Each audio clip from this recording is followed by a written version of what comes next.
Students, MSP के app पर आप सभी का हार्दिक स्वागत है। हमने दोस्तों ग्रुप पढ़ लिया, ग्रुप की कोटि पढ़ ली, ग्रुप के अवयव की कोटि पढ़ ली और इसके साथ ही हमने चक्रीय ग्रुप भी पढ़ चुके।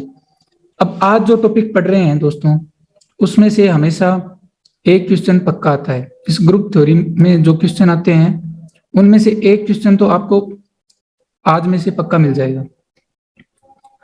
आने को दो भी आ सकते हैं, पर एक क्वेश्चन तो मिनिमम आएगा ही आएगा। अब इस टॉपिक को ध्यान से समझते हैं दोस्तों। आज का जो हमारा टॉपिक है वो है क्रमचय। तो दोस्तों, क्रमचय एक फलन होता है दोस्तों। क्रमचय क्या होता है? एक फलन। अब क्रमचय एक फलन होता है। अब इसमें हमें फलन को समझना बहुत ही जरूरी है। तो देखो, फलन एक ऐसा टॉपिक है जो आपने 12वीं में 11वीं में पढ़ा है। इसको एक बार दोबारा ब्रीफली देख लेते हैं। तो देखो, फलन जो होता है वो एक प्रकार का संबंध होता है दोस्तों। एक प्रकार का क्या होता है? संबंध। और यह संबंध किन किन के बीच में होता है दोस्तों? यह संबंध होता है दो समुच्चयों के बीच में। और जो दोनों समुच्चय होते हैं वो क्या कहलाते हैं? पहला तो कहलाता है प्रांत दोस्तों, तो दूसरा कहलाता है सहप्रांत। तो देखो, दो समुच्चय, एक प्रांत और एक सहप्रांत, उनके बीच में जब संबंध परिभाषित होता है, संबंध का अर्थ है रिलेशन। एक प्रांत का सारे अवयव सहप्रांत के किन्हीं अवयवों से संबंधित हो तो वो क्या हो जाएगा? एक संबंध हो जाएगा दोस्तों। और अगर इस संबंध की कुछ विशेष गुणधर्म और आ जाएं तो यह संबंध एक फलन बन जाता है दोस्तों। देखते हैं कैसे सब फलन बनता है। तो एक एग्जाम्पल के तौर पर मैं प्रांत में अवयव ले रहा हूं 1, 2, 3 और 4, और सहप्रांत में मैं अवयव ले रहा हूं A, B, C, D। तो देखो, जब हम लिखते हैं कि एक ऐसा संबंध फलन कहलाता है यदि प्रांत का प्रत्येक अवयव सहप्रांत की अद्वितीय अवयव से संबंधित हो तो वो क्या बन जाएगा? फलन बन जाएगा दोस्तों। अब इस बात को समझिए कि प्रांत का प्रत्येक अवयव का अर्थ है कि इनमें से कोई भी अवयव खाली नहीं रहना चाहिए दोस्तों। इन सभी का प्रतिचित्रण या प्रतिबिंब इसमें आना चाहिए। तो देखो दोस्तों, अब मैं इस एक का प्रतिबिंब ले रहा हूं ए पर, और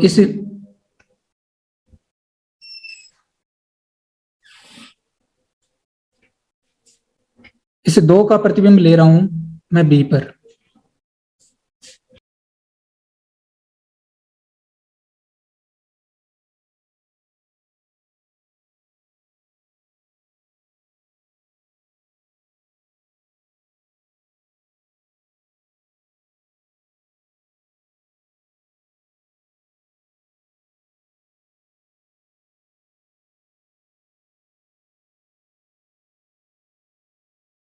तो दोस्तों, मैं यहां प्रतिबिंब ले रहा हूं 2 का बी पर, और 3 का मैं प्रतिबिंब ले रहा हूं बी पर, और 4 का प्रतिबिंब ले रहा हूं मैं सी पर।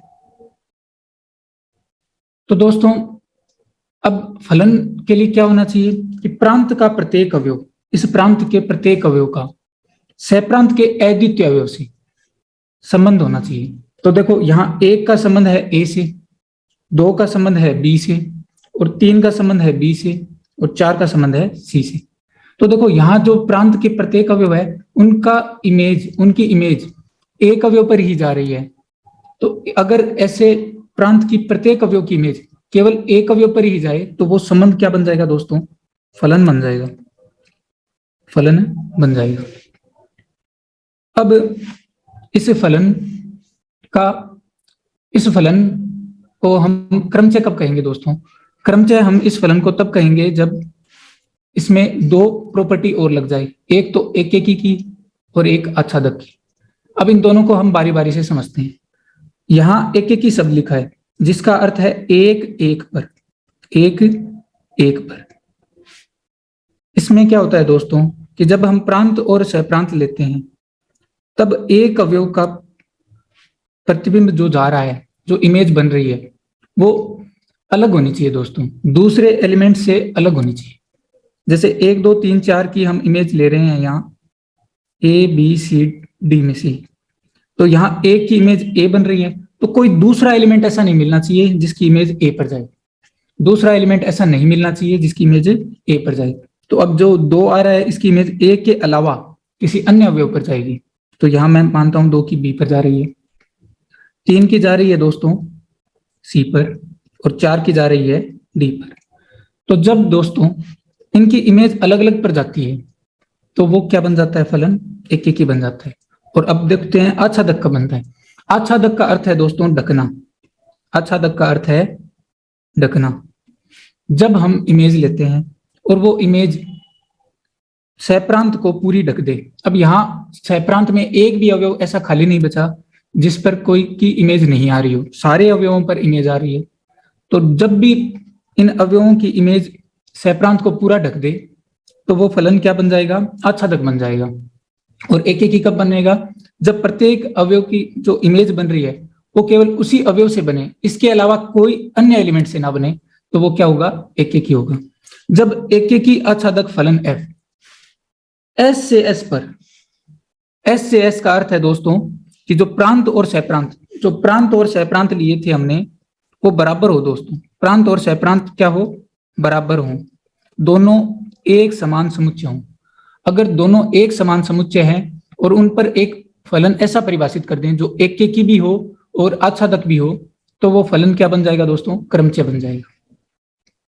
जैसे मैं यहां प्रांत ले रहा हूं ए ई आई ओ यू, तो अब देखो दोस्तों क्रमचय बनाने के लिए हमें सहप्रांत भी यही चाहिए, ए ई आई ओ यू, जो कि स्वरों का समुच्चय है। अब देखो दोस्तों कि अब इनका हम इमेज परिभाषित करेंगे एक एक आच्छादक फलन के रूप में। तो देखो यहां ए ई आई ओ यू है, यहां ए ई आई ओ यू है। तो अब देखो दोस्तों इनकी इमेज जो जाएगी वो एक एक पर जाएगी और पूरा का पूरा सहप्रांत को ढकेगी भी। जैसे मैं यहाँ ए की इमेज मान लेता हूँ ई की मान लेता हूँ ए, आई की मान लेता हूँ आई, ओ की ओ और यू की यू। तो ये जो हमें फलन जो मिला है, फलन जो मिला है, ये फलन दोस्तों एक एक ही आच्छादक फलन हो जाएगा और इसके कारण यह क्रमचय बन जाएगा। अब हम इसके एक और एग्जांपल को देखते हैं।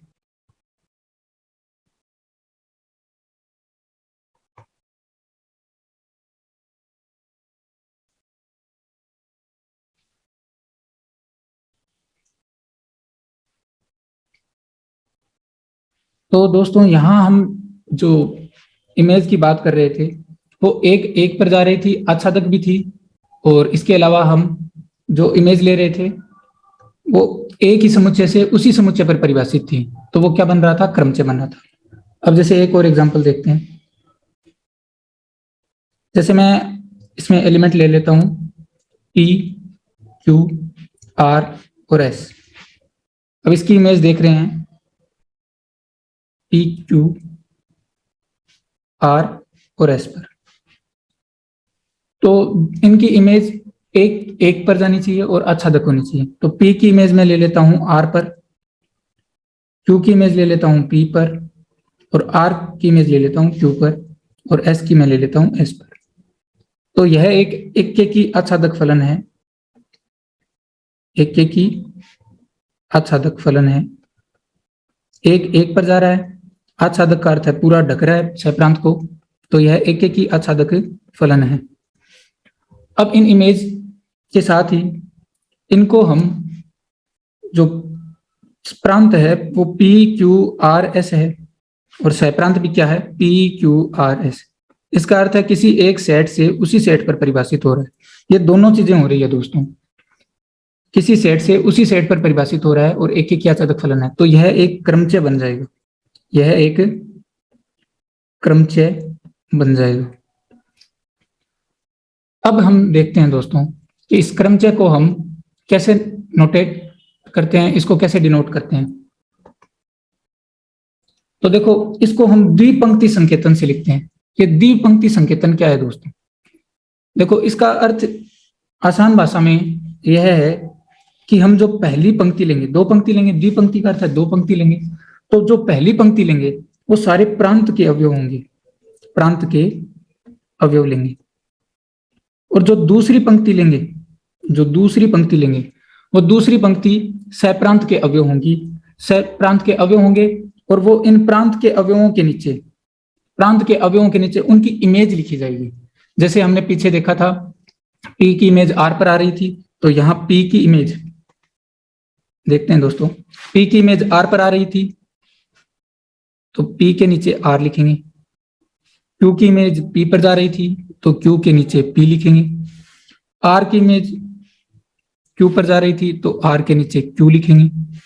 S की इमेज S पर जा रही थी तो S के नीचे S लिखेंगे। इस प्रकार लिखेंगे दोस्तों, जिनकी इमेज जा रही है, जिन पर इमेज जा रही है वो उनके नीचे लिखे जाएंगे। जैसे एक और एग्जांपल देखते हैं, जैसे मैं यहां लिखता हूं 1 2 3, और सप्रांत में मैं लिखता हूं 1 2 और 3, सेम ही लिखने हैं दोस्तों क्रमचय के लिए। अब 1 की इमेज जा रही है 2 पर, 2 की 1 पर और 3 की 3 पर। अब इसको हम क्रमचय के रूप में कैसे लिखेंगे दोस्तों? तो सबसे पहले तो यहां देखो 1 की इमेज 2 पर जा रही है तो 1 के नीचे 2 लिख देंगे, 2 की इमेज 1 पर जा रही है तो 2 के नीचे 1 लिख देंगे, 3 की इमेज 3 पर जा रही है तो 3 के नीचे 3 लिख देंगे। इस प्रकार लिखेंगे दोस्तों, जैसा कि इस परिभाषा में लिखा है। अभी हम इस परिभाषा को पढ़ते हैं। यदि S A1 A2 A3 AN n अवयव हैं, जो A1 A2 A3 AN तक है, n अवयवों का एक परिमित समुच्चय, n अवयवों का एक फाइनाइट सेट है, तो क्रमचय F को द्विपंक्ति संकेतन में निम्न प्रकार से लिखते हैं। इसको हम F से लिखते हैं। F से क्यों लिखते हैं ये आप समझ गए होंगे, क्योंकि फलन ही क्रमचय होता है दोस्तों। तो F बराबर A1 A2 A3 AN तक है। अब A1 की इमेज F A1 है, A2 की F A2 है, A3 की F A3 है, और ऐसे ही AN की कितनी है, F AN। अब इन F A1 F A2 F A3 F AN इनका कोई मान आएगा दोस्तों फलन के लिए। तो F A1 को हमने माना B1, F A2 को माना B2, F A3 को माना B3, और ऐसे ही F AN को माना BN। तो ये ऊपर वाले अवयव वैसे के वैसे A1 A2 A3 AN, और इसके नीचे वाली लाइन में B1 B2 B3 BN। अब क्रमचय को हम इसी द्विपंक्ति संकेतन से लिखेंगे दोस्तों, इन इमेज के रूप में नहीं लिखेंगे। तो अब देखो हम क्रमचय के प्रकार जानेंगे दोस्तों। क्रमचय के प्रकार, तो देखो समान क्रमचय, समान क्रमचय कौन सा होता है, जो आपस में समान हो। अब समान कब होगा, जैसे मैं यहां लिख देता हूं 1 2 3 4, और नीचे इसकी इमेज लिख रहा हूं 4 3 2 1। अब इसके यह क्रमचय, इसके समान क्रमचय, समान क्रमचय का अर्थ है कि जो इसके समान क्रमचय बनेगा उसमें जो इमेज होगी वो समान ही रहेगी। जैसे यहाँ 1 की इमेज 4 है तो वो दूसरे क्रमचय में भी 1 की 4 ही रहेगी। जैसे यहाँ 2 की 3 है तो इसके समान वाले क्रमचय में भी 2 की इमेज 3 रहेगी। जैसे इसमें 3 की इमेज 2 है तो 3 की इमेज जो इसके समान क्रमचय होगा उसमें भी 3 की इमेज 2 रहेगी, और 4 की इमेज 1 है तो 4 की इमेज 1 ही रहेगी। अब देखो मैंने यहाँ 4 स्तंभ बनाए हैं, इसका अर्थ है इन स्तंभों में कोई चेंज नहीं होगा, ये स्तंभ ऐसे के ऐसे रहेंगे, बस इनका क्रम बदल सकते हैं, इनका हम क्रम बदल सकते हैं। इन स्तंभों में चेंज इसलिए नहीं होगा क्योंकि हमें इमेज चेंज नहीं करनी है। जिस अवयव की इमेज जो आ रही है, जैसे 1 की 4 आ रही है तो वो 4 ही रखनी है, बस इनका क्रम चेंज कर सकते हैं। जैसे मैं इनका क्रम चेंज करता हूं, सबसे पहले मैं लिख देता हूं 2 की इमेज 3, फिर लिख देता हूं 3 की इमेज 2, फिर लिख देता हूं 4 की इमेज 1, फिर लिख देता हूं 1 की इमेज 4, इस टाइप से। तो यह इसके समान क्रमचय होगा। इसके अलावा भी और भी क्रम में लिख सकते हैं। जैसे मैं सबसे पहले 4 की इमेज 1 वाला लिख देता हूं, 4 की इमेज 1, फिर लिख देता हूं 3 की इमेज 2 वाला, 3 की इमेज 2, फिर लिख देता हूं 2 की इमेज 3 वाला तो 2 की इमेज 3, फिर लिख देता हूं 1 की इमेज 4 वाला तो 1 की इमेज 4। तो ये समान क्रमचय है। इसी प्रकार और भी क्रम हो सकते हैं, इनके आप जितने चाहो उतने क्रम बना सकते हो। ये सारे कौन से होंगे, समान क्रमचय। समान क्रमचय का अर्थ क्या है कि जिनकी इमेज जो पहले वाले क्रमचय में बन रही है वही इमेज दूसरे क्रमचय में बने तो वो आपस में क्या हो जाएंगे, समान हो जाएंगे। या ऐसा भी लिख सकता हूं कि स्तंभों का क्रम परिवर्तित करने पर, यहां मैं स्तंभों का ही तो क्रम चेंज कर रहा हूं, स्तंभों का क्रम परिवर्तन करने पर, स्तंभों का क्रम परिवर्तन करने पर जो क्रमचय प्राप्त होता है, जो क्रमचय प्राप्त होता है वह समान क्रमचय कहलाता है, वह समान क्रमचय कहलाता है, क्रमचय कहलाता है।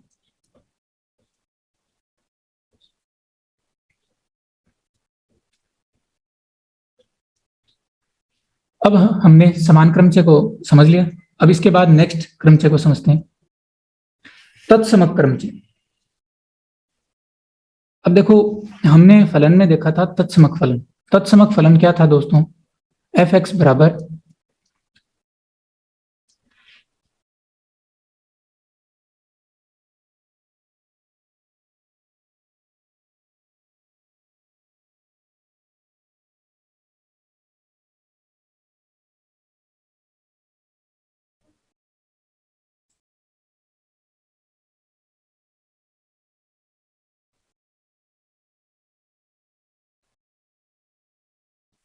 एफ एक्स बराबर एक्स।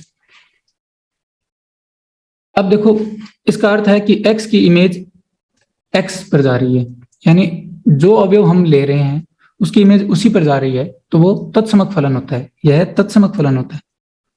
अब जैसे तत्समक फलन होता है वैसे ही तत्समक क्रमचय होता है।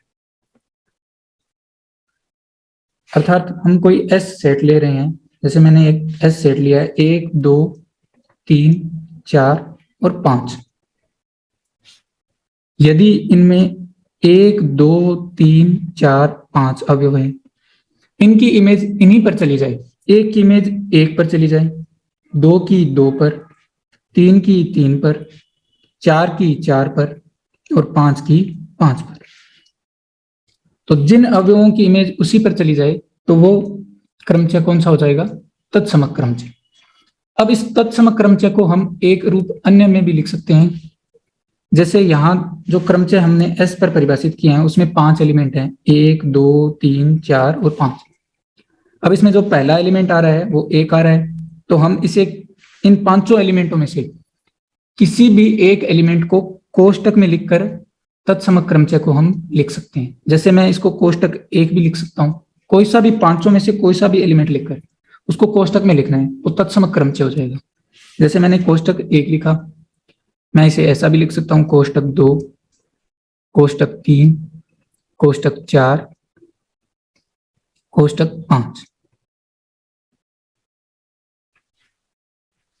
अब देखो तत्समक क्रमचय अगर सेट S बराबर 1 2 3 दिया है तो इस तत्समक क्रमचय को इस सेट S के लिए हम कैसे लिखेंगे, इसको हम ऐसा भी लिख सकते हैं, कोष्टक 1, कोष्टक 2, कोष्टक 3, या ऐसे भी लिख सकते हैं 1 2 3, 1 की इमेज 1 पर, 2 की 2 पर और 3 की 3 पर।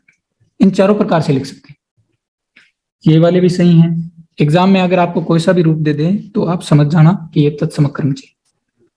अब इसके बाद नेक्स्ट प्रकार देखते हैं, प्रतिलोम क्रमचय, इनवर्स परमुटेशन। तो जैसे फलन में इनवर्स फंक्शन होता था एफ इनवर्स, जिसे हम सहप्रांत से वापस प्रांत पर परिभाषित करते थे, वैसा ही इसमें करना है दोस्तों। इसमें हम एक क्रमचय ले रहे हैं 1 2 3 4, इसकी इमेज 1 की जा रही है 2 पर, 2 की 3 पर, 3 की 4 पर और 4 की 1 पर। अब इसका इनवर्स फंक्शन परिभाषित करना है, तो देखो इसका इनवर्स क्रमचय परिभाषित करना है। तो इनवर्स क्रमचय के लिए जो 2 लाइनें दी गई है, द्विपंक्ति दी गई, इनका ऑर्डर चेंज करना है दोस्तों। जो नीचे वाली पंक्ति है उसको ऊपर ले जाना है और जो ऊपर वाली पंक्ति है इसको नीचे लाना है। क्यों? क्योंकि हमें हमें प्री इमेज डिफाइन करनी है, तो 2 की इमेज 1 पर जानी चाहिए, 3 की 2 पर जानी चाहिए, 4 की 3 पर, 1 की 4 पर, क्योंकि प्रतिलोम क्रम से परिभाषित कर रहे हैं तो इनकी इमेज वापस उल्टी जानी चाहिए। तो 2 की 1 पर, 3 की 2 पर, 4 की 3 पर, 1 की 4 पर। तो इनका जो ऑर्डर है दोनों पंक्तियों का वो चेंज करेंगे। तो नीचे वाली पंक्ति ऊपर आ जाएगी, 2 3 4 1, और ऊपर वाली पंक्ति नीचे आ जाएगी, 1 2 3 4। जब एग्जाम में आपको प्रतिलोम क्रम से पूछेंगे तो इनका क्रम जैसे इसमें दे रखा है ज्यादातर वैसे ही होगा, तो इनका आप क्रम चेंज कर सकते हैं समान क्रम से। जैसे 1 का 4 है, 2 का 1 है, 3 का 2 है और 4 का 3 है। हमने अभी समान क्रम से पढ़ा था, उसमें पढ़ा था कि अगर स्तंभों को परिवर्तित करते हैं तो भी वो समान क्रम से रहता है। तो मैंने 1 का 4 लिख दिया, 1 के नीचे 4, 1 का इमेज 4, और 2 की इमेज 1, तो 2 के नीचे 1, 3 की इमेज 2, 3 की इमेज 2, तो 3 के नीचे 2, 4 की इमेज 3, तो 4 के नीचे 3। इस प्रकार हमें लिखना है। जैसे मैं एक क्वेश्चन दे रहा हूं, A B C D, D C A B का प्रतिलोम क्रमचय ज्ञात करो। प्रतिलोम क्रमचय ज्ञात करो। तो इसका हमें प्रतिलोम क्रमचय ज्ञात करना है। तो प्रतिलोम के लिए क्या करेंगे, इनका क्रम उल्टा करेंगे, दोनों जो पंक्तियां हैं उनका क्रम उल्टा करेंगे। तो मैंने जो दूसरी पंक्ति है उसको पहली पंक्ति बना दिया, डी सी ए बी, और जो पहली पंक्ति है इसको दूसरी पंक्ति बना दिया, ए बी सी डी। अब इन स्तंभों का क्रम चेंज कर दिया। तो ए के नीचे सी आ रहा है तो मैंने ए के नीचे सी लिख दिया, बी के नीचे डी आ रहा है तो बी के नीचे डी लिख दिया, सी के नीचे बी आ रहा है तो सी के नीचे बी लिख दिया, और डी के नीचे ए आ रहा है तो डी के नीचे ए लिख दिया। इस प्रकार हम प्रतिलोम क्रमचय ज्ञात कर सकते हैं। अब इसके बाद नेक्स्ट क्रमचय के प्रकार। तो देखो क्रमचय के प्रकार मूल रूप से इतने ही थे। अब हम क्रमचय गुणन देखते हैं। क्रमचय गुणन या क्रमचय का संयोजन, दोनों एक ही बात है। अगर एग्जाम में ऐसा लिखा जाए एफ गुणा जी, दो क्रमचय दे दे उनका गुणा दे दे एफ जी, तो भी वही बात है, या एफ ओ जी लिखे तो भी वही बात है। जैसे दो क्रमचय ले रहा हूं मैं, एफ बराबर लिया मैंने 1 2 3 4, और इनकी इमेज है 2 3 4 1, और जी मैंने लिया 1 2 3 4, और इनकी इमेज ली मैंने 3 2 4 1। अब हमें एफ जी या एफ ओ जी लिखना है।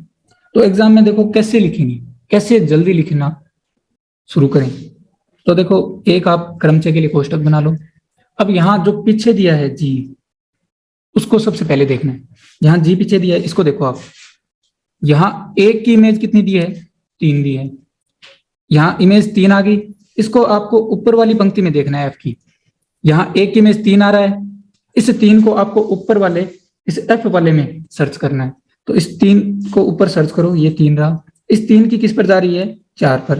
तो 1 की 3 पर और 3 की 4 पर, तो 1 की किस पर चली गई, 4 पर, 1 की 4 पर। तो यहां लिख दोगे 1 के नीचे 4। अब अगला देखते हैं, 2 की 2 पर जा रही है, तो इस 2 को ऊपर वाली लाइन में सर्च करो एफ में। तो ये 2 की किस पर जा रही है, 3 पर, तो 2 के नीचे 3 लिख दो। अब देखो 3 की किस पर जा रही है, 4 पर, तो 4 के नीचे देखो कितना आ रहा है, 1। तो 3 के नीचे, ये 3 है ना, तो 3 के नीचे 1। अब 4 की किस पर जा रही है, 1 पर, और 1 की किस पर जा रही है, 2 पर, तो ये 4 की 2 पर, तो 4 के नीचे 2। इस हिसाब से लिखना है। ये आपका क्रमचय गुणन है। अब इसमें अगर हम जीएफ देखें या जीओएफ तो कैसे देखेंगे। अब इसमें क्रम उल्टा कर दिया मैंने, जीएफ या जीओएफ। तो इसमें सबसे पहले एफ को देखोगे, तो एफ एफ में देखो एक की इमेज किस पर जा रही है, 2 पर जा रही है, तो एक की इमेज 2 पर जा रही है और यहाँ 2 की इमेज 2 पर जा रही है, तो एक की 2 पर और 2 की 2 पर, तो एक के नीचे 2 आ गया। अब यहाँ देखो 2 की 3 पर जा रही है और 3 की जा रही है 4 पर, तो 2 की इस 2 की 3 पर, फिर 3 की 4 पर, तो 2 की किस पर चली गई 4 पर, 2 की 4 पर, तो 2 के नीचे 4। अब 3 की जा रही है 4 पर और इस 4 की किस पर जा रही है 1 पर, तो 3 के नीचे लिख दोगे 1। 4 की 1 पर जा रही है और 1 की 3 पर, तो 4 के नीचे 3 लिख दोगे। अब देखो दोनों समान क्रमचय है क्या, एफ जी और जी एफ। तो देखो यहाँ 1 की इमेज 4 पर जा रही थी, यहाँ 1 की 2 पर जा रही है, दोनों अलग अलग पर जा रही है। यहाँ 2 की 3 पर जा रही है, 2 की 4 पर जा रही है, दोनों अलग अलग जा रही है। 3 की 1 पर, 3 की 1 पर, ये एक मान लो समान आ रहा है। अब 4 की 2 पर, यहाँ 4 की 3 पर, तो दोनों जो गुणन आए हैं एफ जी और जी एफ, दोनों अलग अलग मान दे रहे हैं, तो ये दोनों बराबर नहीं आया। इसका अर्थ है दोस्तों कि क्रमचय का जो गुणन है, ये क्रमचय का गुणन ही है। तो क्रमचय का गुणन क्रम विनिमय नहीं होता, क्रम विनिमय नहीं होता, ये ध्यान में रखना कि क्रमचय का गुणन क्रम विनिमय नहीं होता। अब इसके बाद नेक्स्ट, क्रमचय की घात। अब देखो क्रमचय की घात क्या होती है।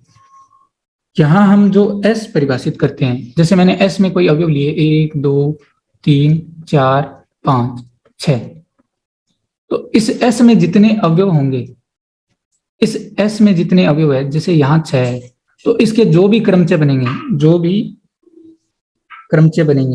इस s के जो भी क्रमचय बने, चाहे वो तत्समक हो, चाहे वो अन्य प्रकार का क्रमचय हो, तो उन सब की जो घात होगी वो 6 ही होगी।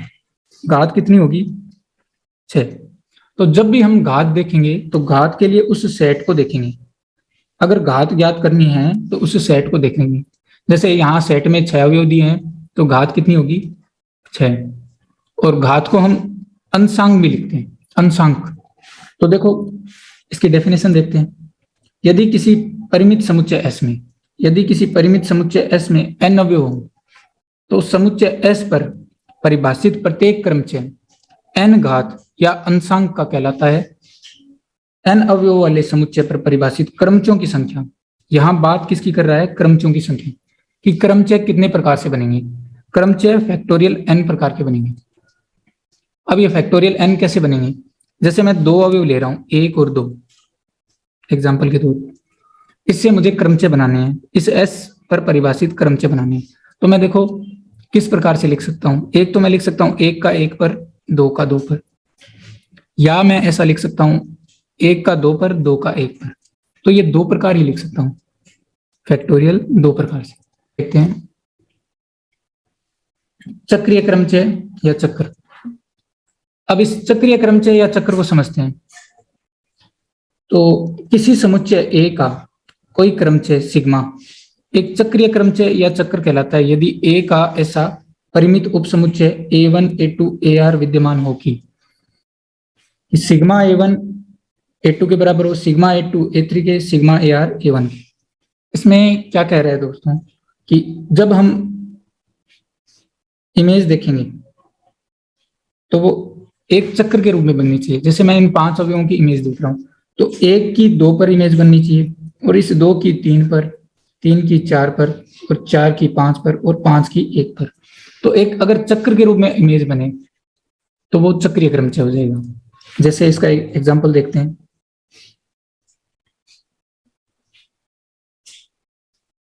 1 2 3 4। अब मैं 1 की इमेज ले रहा हूं, 1 की मैंने इमेज ली 4, 1 की मैंने 4 इमेज ली। अब इस 4 की इमेज देखेंगे तो 4 की इमेज इन दोनों में से आनी चाहिए, जो अदर जो अवयव बच गए उनमें से आनी चाहिए। तो मैं 4 की इमेज लिखता हूं 2। अब इस 2 की देखेंगे, 2 की जो बच गया उनकी इमेज में से आनी चाहिए। तो 2 की इमेज क्या आनी चाहिए, क्या कौन सा अवयव बच गया 3, तो 2 की आनी चाहिए 3। अब केवल 3 अकेला बचा है। अब इसकी इमेज शुरू वाले एलिमेंट पर जानी चाहिए, तो शुरू वाला एलिमेंट कौन है? 1, तो इस 3 की इमेज जानी चाहिए 1 पर। तो यह एक चक्रीय क्रमचय होगा। अब इसको लिखेंगे कैसे? इसको हम एक पंक्ति से भी लिख सकते हैं, चक्रीय क्रमचय को हम एक पंक्ति से भी लिख सकते हैं।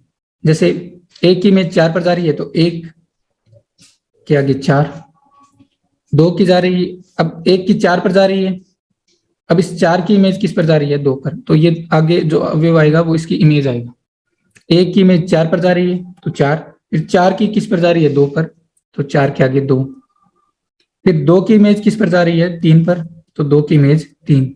अब यहाँ 3 की इमेज 1 पर जा रही है, तो 3 की इमेज 1 पर जा रही है, वो इसी क्रमचय में आ रहा है, तो हम यहाँ कोष्टक बंद कर देंगे। जब पहले वाले अवयव पर इमेज आ जाएगी तो हम इस कोष्टक को बंद कर देंगे। तो यह एक चक्र है। इस हिसाब से हम चक्र को लिखते हैं। जैसे मैं एक और एग्जांपल देता हूं,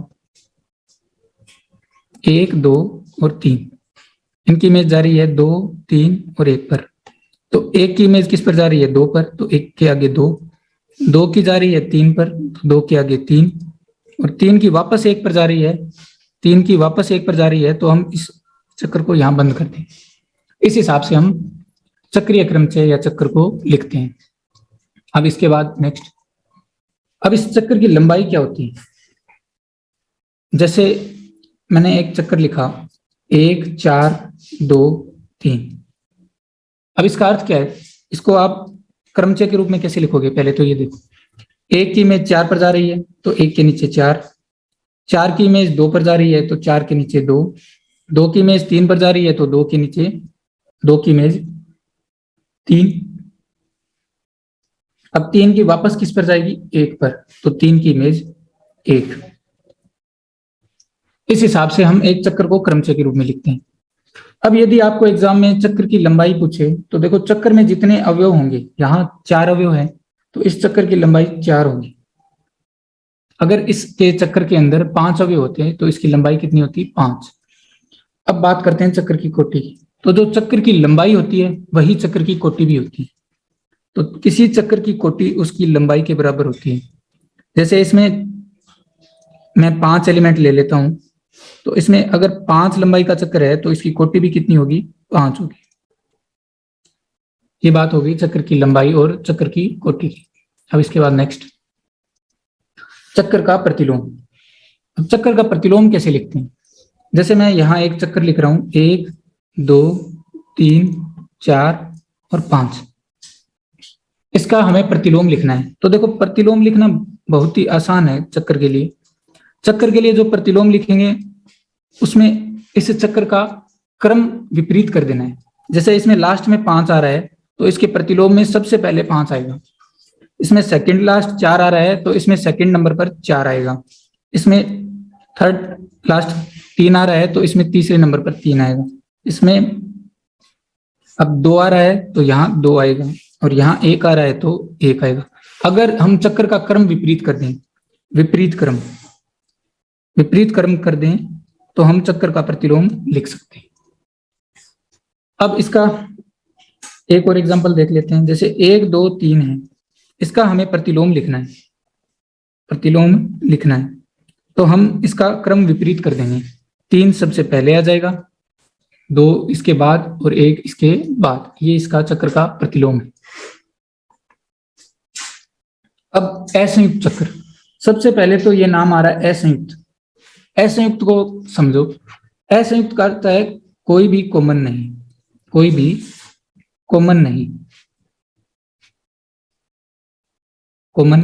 यही अर्थ होता है असंयुक्त का। अब बात किसकी कर रहा है? चक्र की। अगर 2 चक्र हैं, उनमें जो गुणा में दिए हैं उनमें कोई सा भी अवयव कॉमन नहीं आ रहा, तो वो दोनों चक्र क्या कहलाएंगे? असंयुक्त चक्र कहलाएंगे। असंयुक्त चक्र कहलाएंगे।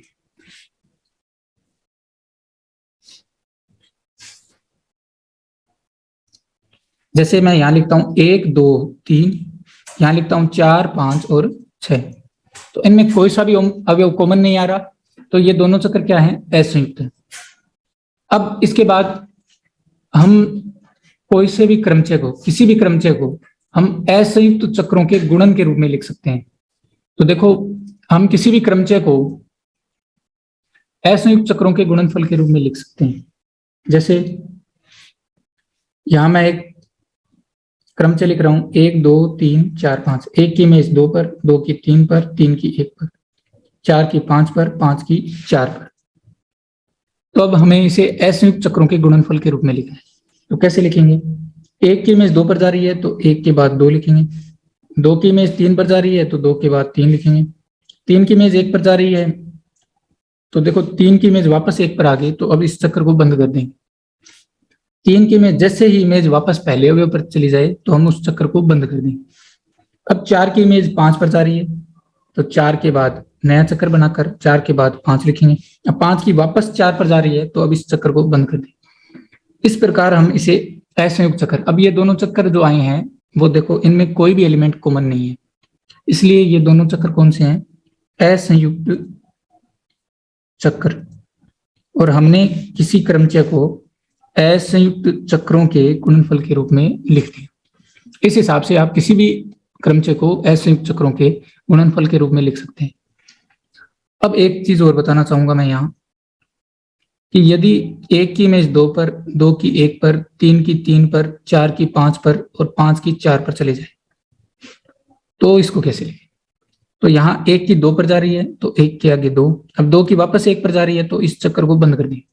अब यहाँ 3 की 3 पर जा रही है, जिसकी इमेज खुद पर जाती है तो हम उसको नहीं लिखते हैं, उसको असंयुक्त चक्रों के गुणनफल के रूप में हम उस एलिमेंट को ही नहीं लिखते हैं। यहाँ 3 की 3 पर जा रही है तो हम इस एलिमेंट को ही नहीं लिखेंगे।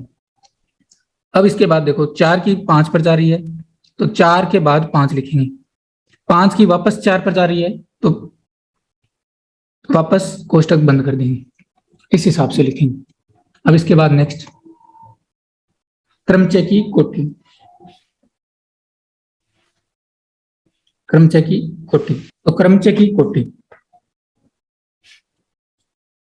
अब एक क्रमचय की कोटि क्या होती है?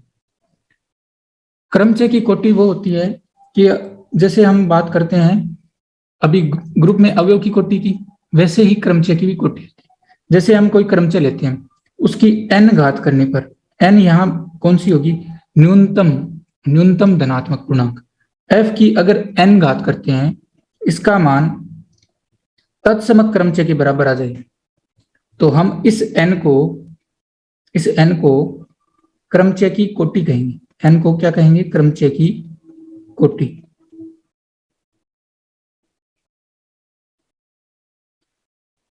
यही बात इस डेफिनेशन में लिखी है। यदि f किसी परिमित समुच्चय A का एक क्रमचय हो तो वह छोटी से छोटी प्राकृत संख्या n जिसके लिए fn बराबर i हो तो क्रमचय f की क्रमचय ग्रुप S में कोटि कहलाती है। अब हमें कोटि कैसे निकालेंगे एग्जाम में वो समझते हैं।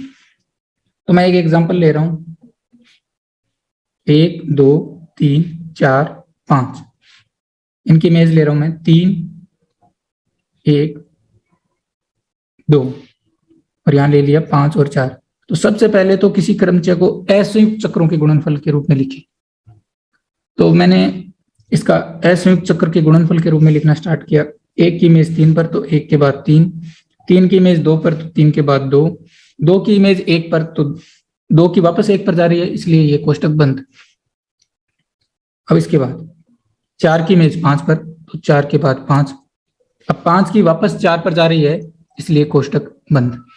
अब इन दोनों असंयुक्त चक्रों में जितने एलिमेंट आ रहे हैं, पहले में 3 आ रहे हैं, दूसरे में 2 एलिमेंट आ रहे हैं, इन दोनों जो एलिमेंटों की संख्या आ रही है दोनों असंयुक्त चक्रों में, इनका हमें एलसीएम लेना है। इनका हमें एलसीएम लेना है। अब 3 और 2 का एलसीएम कितना आता है? 6 आता है। तो इसकी क्रमचय की कोटि कितनी हो जाएगी? 6 हो जाएगी। कोटि कितनी हो जाएगी? 6। इस हिसाब से आप किसी भी क्रमचय की कोटि ज्ञात कर सकते हो। अब इसके बाद नेक्स्ट, क्रमचयों का ग्रुप। तो क्रमचयों का ग्रुप बनता है, जो क्रमचयों की हमने संख्या पीछे पढ़ी थी फैक्टोरियल n, अगर 3 अवयव हैं तो फैक्टोरियल 3 होगी। तो ये सारे अवयव मिलकर ये सारे अवयव मिलकर, अगर इन 1 2 3 से जितने भी क्रमचय बनेंगे, 6 क्रमचय बनेंगे, ये सारे अवयव मिलकर एक ग्रुप बनाएंगे और ग्रुप की सारी प्रॉपर्टी फॉलो करेंगे, जैसे साचर्यता, तत्समक का अस्तित्व है और प्रतिलोम का विद्यमान होना। ये सारे रूल फॉलो करेंगे, बस एक आबेली वाला नहीं फॉलो करेंगे, और ये आबेली नहीं होंगे, आबेली नहीं होंगे। इसके अलावा सारे रूल फॉलो करेंगे, तो ये एक ग्रुप बनाएंगे। अब ये अगर इसमें n अवयव हों तो फैक्टोरियल n कोटि का ग्रुप बनाएंगे, अगर 3 अवयव हों तो फैक्टोरियल 3 कोटि का बनाएंगे, अगर 4 अवयव हों तो फैक्टोरियल 4 कोटि का एक ग्रुप बनाएंगे। यही बात यहाँ लिखी है कि किसी अरिक्त समुच्चय। अब यहाँ अरिक्त की बात क्यों कर रहे हैं, इसको समझते हैं। यहाँ अरिक्त की बात इसलिए कर रहा है कि हमें कम से कम एक तत्समक तो चाहिए ही चाहिए ग्रुप बनाने के लिए, इसलिए ए में कम से कम एक एलिमेंट तो होना ही चाहिए, तभी हम तत्समक परिभाषित कर सकते हैं। तत्समक को हम किसी अवयव के कोष्टक के रूप में लिखते हैं ना, तो कम से कम एक एलिमेंट तो चाहिए ही चाहिए। तो किसी अरिक्त समुच्चय ए की सभी क्रमचयों का समुच्चय, ऐसे क्रमचय गुणन संक्रिया के लिए, क्रमचय गुणन संक्रिया हमने पीछे देख ली, क्रमचयों का गुणन या क्रमचयों का संयोजन के लिए एक ग्रुप होता है जिसे क्रमचय ग्रुप कहते हैं, और इस ग्रुप की कोटि फैक्टोरियल n होती है। तो ये एक फैक्टोरियल n कोटि का बनेगा, और इस ग्रुप में हम कितने एलिमेंट पाएंगे, फैक्टोरियल n। अब इसके बाद नेक्स्ट देखते हैं पक्षांतरण। तो देखो पक्षांतरण क्या होता है। पक्षांतरण एक 2 लंबाई का चक्र होता है जिसमें 2 एलिमेंट होते हैं, जैसे मैं यहां लिख देता हूं 1 और 2। तो जब भी 2 लंबाई का एक चक्र बनेगा वो एक पक्षांतरण कहलाएगा। तो 2 लंबाई का एक चक्रीय क्रमचय एक पक्षांतरण कहलाता है। जैसे मैं यहां लिख देता हूं 3 और 4, ये भी एक पक्षांतरण है। जैसे मैं लिख देता हूं 5 और 6, ये भी एक पक्षांतरण है। जैसे मैं लिख देता हूं 7 और 9, ये भी एक पक्षांतरण है। मैं लिख देता हूं 9 और 7, ये भी एक पक्षांतरण है। अब एक बात समझना दोस्तों कि पक्षांतरण मैंने यहां लिखा है 7 9 और 9 और 7, ये दोनों समान क्रमचय होंगे। कैसे होंगे, इस 7 9 को आप क्रमचय रूप में लिखो, 7 की इमेज 9 और 9 की इमेज 7, ऐसा ही लिखोगे। अब इस 9 को 9 और 7 को लिखो, तो 9 की इमेज 7 और 7 की इमेज 9। तो इन दोनों में देखो इमेज सेम आ रही है क्या, 7 की 9 आ रही है, इसमें भी 7 की 9 आ रही है, इसमें 9 की 7 आ रही है, तो इसमें भी 9 की 7 आ रही है। तो ये पक्षांतरण में अगर हम क्रम उल्टा कर दें तो भी वो कौन से क्रम से होंगे, समान होंगे, तो भी वो समान क्रम से। तो अब इसके बाद नेक्स्ट देखते हैं सम और विषम क्रमचय। इन दोनों को समझते हैं। हम कोई भी पक्षांतरण देखते हैं या हम कोई भी क्रमचय देखते हैं, तो अगर हम क्रमचय को, प्रत्येक क्रमचय को हम पक्षांतरणों के गुणा के रूप में लिखेंगे। अगर हमें पता करना है कि कौन सा क्रमचय सम है और कौन सा विषम, तो हम प्रत्येक क्रमचय को पक्षांतरणों के रूप में लिखेंगे। कैसे लिखेंगे ये देखते हैं। जैसे मैंने यहाँ एक क्रमचय लिखा 1 2 3 और 4, 2 की इमेज मैंने लिखी, 1 की इमेज लिखी मैंने 2, 2 की लिखी 4, 3 की लिखी 1 और 4 की लिखी 3। अब हमें इसे पक्षांतरणों के रूप में लिखना है, तो सबसे पहले तो इसको चक्र के रूप में लिखना होगा। तो देखो 1 की इमेज कितनी पर जा रही है, 2 पर, 2 की 4 पर, 4 की 3 पर और 3 की वापस 1 पर, तो कोष्टक बंद। अब ये चक्र के रूप में लिख दिया। अब इस चक्र को हम पक्षांतरणों के रूप में कैसे लिखेंगे, इसको पक्षांतरण के रूप में कैसे लिखेंगे वो समझते हैं। तो देखो 1 2 4 3 लिखें। इसमें सबसे पहला अवयव तो एक ही लेना है, हमेशा कितना लेना है, 1। अब पीछे से स्टार्ट करना है, पीछे से एक एक अवयव इसके बाद लिखते जाएंगे। जैसे 1 के बाद यहाँ 3 लिख दिया, ये कोष्टक बंद। पक्षांतरणों के रूप में लिख रहे हैं ना, तो 2 लंबाई का ही लिखेंगे, तो 1 के बाद 3। अब 1 के बाद क्या लिखेंगे, 4 लिखेंगे, तो 1 के बाद 4। अब क्या लिखेंगे, 1 के बाद ये 2 बच गया, तो 1 के बाद 2। इस हिसाब से लिखेंगे, पीछे से स्टार्ट करना है। 1 का 3 के साथ लिखना है, 1 को 4 के साथ लिखना है, फिर 1 को 2 के साथ। अब ये इसका पक्षांतरणों के रूप में लिख दिया। अब यहाँ जितनी पक्षांतरणों की संख्या आती है, अगर वो सम रूप में आई है या सम संख्याओं के रूप में आई है तो वो क्रमचय सम क्रमचय हो जाएगा। अगर विषम संख्याएं आई है तो विषम क्रमचय। यहाँ पक्षांतरणों की संख्या 3 आई है जो क्या है, विषम है, विषम है, इसलिए यह भी क्या होगा, विषम क्रमचय, विषम क्रमचय।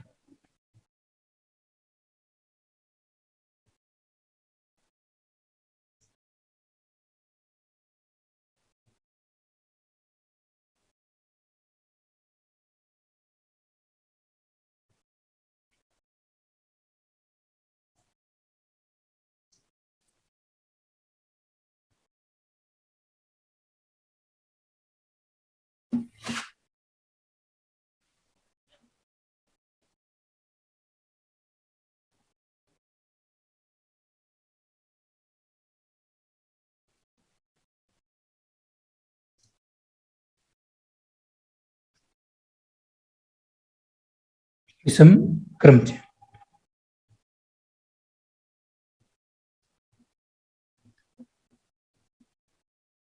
अब इसके बाद नेक्स्ट देखते हैं।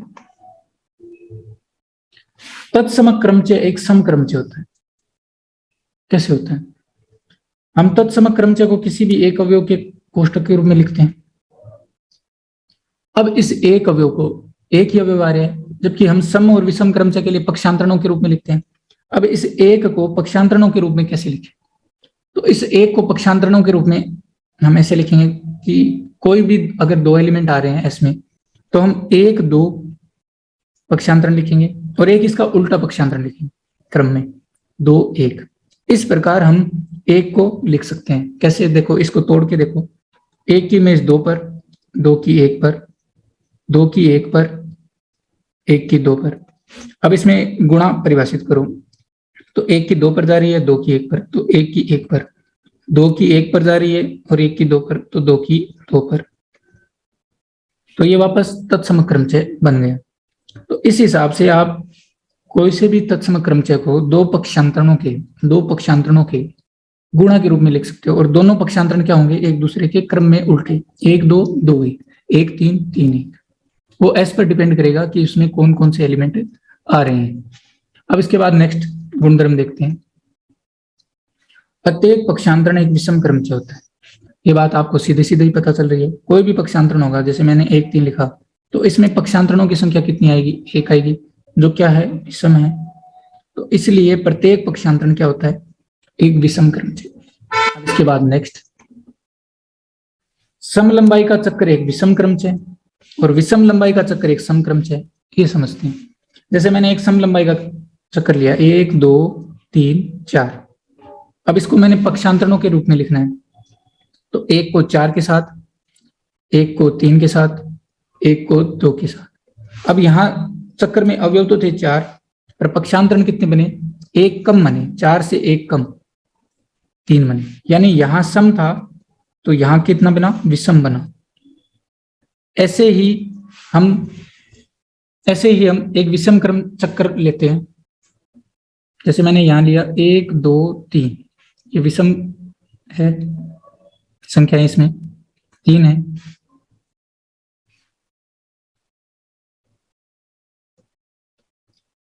तो अब इस एक दो तीन को हम पक्षांतरणों के रूप में कैसे लिखेंगे, एक को तीन के साथ, एक को दो के साथ। तो इसमें पक्षांतरणों की संख्या कितनी आई, दो।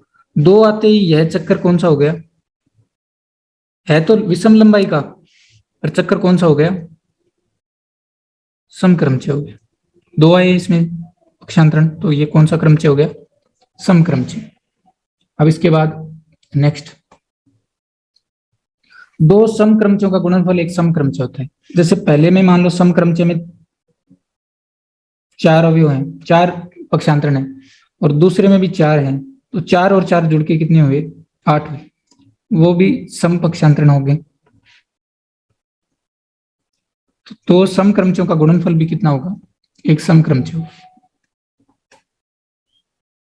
दो विषम क्रमचयों का गुणनफल भी एक सम क्रमचय होता है। अब मान लो विषम संख्या है पक्षांतरण में, पहले में तीन है, दूसरे में भी तीन है, तो तीन और गुणा होके, गुणा का अर्थ है गुणा में लिखेंगे, तो तीन और तीन कितनी लिखेंगे, छह लिखेंगे। और 6 क्या बन जाएगा, संबंध। तो दो विषम क्रमचयों का गुणनफल भी क्या होता है, समक्रमचय। एक सम एक विषम का गुणा क्या आएगा, विषम आएगा। जैसे पहले में 2 है, दूसरे में 3 है, तो 2 और 3 कितने हो गए, 5। तो कितना आया, विषम आया ना। एक सम था एक विषम था, तो गुणा होके क्या बना, विषम। अब इसके बाद नेक्स्ट, एक समक्रमचय का प्रतिलोम भी समक्रमचय और विषम का प्रतिलोम भी विषम। अब अगर हम समक्रमचय का प्रतिलोम लिखेंगे तो देखो, समक्रमचय का जब प्रतिलोम लिखेंगे तो उसमें नीचे वाले अवयव ऊपर वाले बन जाएंगे और ऊपर वाले नीचे वाले बन जाएंगे। तो एक एग्जांपल के तौर पर समझते हैं। जैसे 1 2 3 4, इनकी इमेज जा रही है 4 1 4 1 3 और 2। तो यह इसको चक्र के रूप में लिखेंगे, 1 की 4 पर, 4 की 2 पर, ऐसा लिखेंगे। अब ये चक्र के रूप में है, इसका हम जब प्रतिलोम करेंगे तो प्रतिलोम चक्र का कैसे करते हैं, हमने देखा है चक्र का प्रतिलोम कैसे करते हैं, इसका क्रम उल्टा करके। तो इसका क्रम क्या हो जाएगा, 2 4 1। अब इसको हम पक्षांतरणों के रूप में लिखेंगे, तो 2 का 1 के साथ, 2 का 4 के साथ, तो ये सम आई पक्षांतरणों की संख्या। तो ये कौन सा क्रमचय हुआ, समक्रमचय। और इसमें देखो दोस्तों, ये 1 4 2 के रूप में था, इसमें कौन कौन से एलिमेंट थे, 1 2 1 4, ये भी समक्रमचय था। तो अब इस समक्रमचय का जो प्रतिलोम आया है वो भी कोई कैसा है, समक्रमचय है। तो इस प्रकार प्रत्येक समक्रमचय का प्रतिलोम भी समक्रमचय होता है और विषम क्रमचय का प्रतिलोम भी विषम क्रमचय होता है। अब बात करते हैं प्रतिलोमी की। देखो, प्रतिलोमी के लिए आपको क्या करना है, ये जो लैंग्वेज लिखी है इसको हम समझते हैं एक एग्जांपल से। जैसे मुझे प्रतिलोमी लिखना है इसका 1 2 3 4 5 और नीचे लिखा है 3 1 2 5 4। अब इसका मुझे प्रतिलोमी लिखने है, ये प्रतिलोमी। तो इसके प्रतिलोमी के लिए हमें क्या करना है, शुरू से स्टार्ट करना है। जैसे 1 की इमेज किस पर जा रही है, 3 पर, तो इससे आगे हम 3 से कम वाले मान देखेंगे। नीचे वाली लाइन में हम 3 से कम वाले मान देखेंगे। 3 से कम मान कितना आ रहा है, 1 आ रहा है। अब 1 के ऊपर कौन है, 2। तो हम इस 1 और 2 को युग्म के रूप में लिखेंगे, तो 1 के कोमा लगा के 2 लिखते हैं। अब 3 से कम नीचे वाली लाइन में और क्या आ रहा है, 2 आ रहा है। अब 2 के ऊपर कौन है, 3। तो अब हम इस 1 को 3 के साथ लिख देंगे, 1 को 3 के साथ। अब आगे वाले अवयव को चेक करेंगे, पीछे वाले को नहीं चेक करना है, बस आगे ही चेक करना है। तो 2 की इमेज 1 पर आ रही है। अब 1 से छोटा इसके आगे कोई भी नहीं आ रहा, तो इस 2 को हम किसी के साथ नहीं लिखेंगे। अब 3 की 2 पर जा रही है, अब 2 से आगे छोटा कोई भी नहीं आ रहा, तो 3 के साथ भी नहीं लिखेंगे। अब देखो 4 का 5 पर जा रहा है, अब 5 से छोटा आगे 4 आ रहा है, 4 किसका आ रहा है, 5 का, तो हम 4 को किसके साथ लिखेंगे, 5 के साथ। इस प्रकार हम प्रतिलोमी लिखते हैं। अब यहाँ जो प्रतिलोमियों की संख्या आई है, कितनी आई है, 1 2 और 3 प्रतिलोमी आए हैं। तो जो प्रतिलोमियों की संख्या आती है उसे हम चिन्हक कहते हैं, उसे हम क्या कहते हैं, चिन्हक। अब इसकी डेफिनेशन देखते हैं। प्रतिलोमी, यदि सिग्मा एक हमें क्रमचय दिया है, सिग्मा बिलोंग्स टू Sn, तब युग्म i कोमा j, जहां i क्या हो, j से छोटा हो, यानी पहले वाले अवयव लिखने। पहला अवयव हमेशा छोटा आएगा, यहां देख लो पहला अवयव हमेशा छोटा आएगा। तो i comma j, i greater than 0 less than j less than equal to n, sigma के लिए एक प्रतिलोमी होगा, जबकि sigma i greater than sigma j।